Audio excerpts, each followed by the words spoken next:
sinang kedam jidok mo kahit alam saminang panang deklong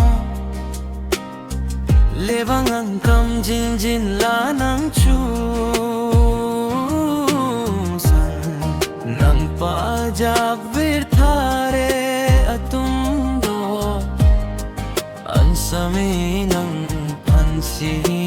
ng tangdum prong kedam chere tu sami ng pirthe mamenon lam pirthe mamenon lam o sami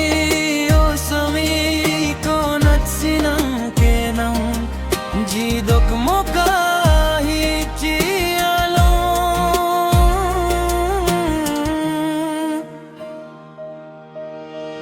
saminang choy kang bailane ng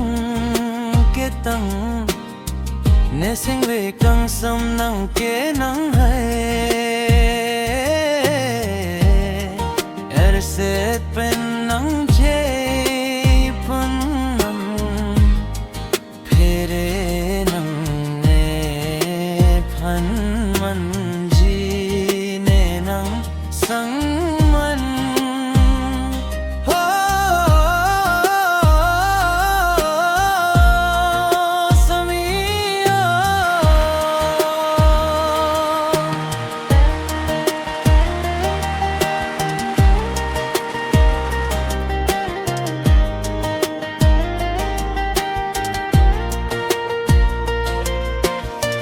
Sami ko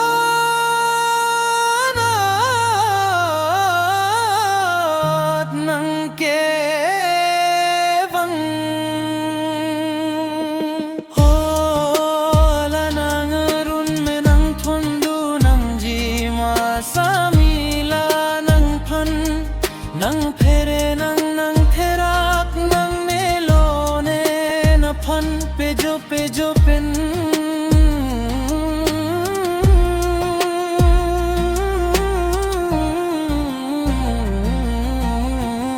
manjene nang sang man kedam chere sami lanang ang king guple kang tui ke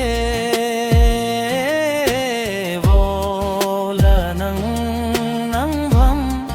nang pacheng jan thare atum don sami nang phansi nang tang pronggo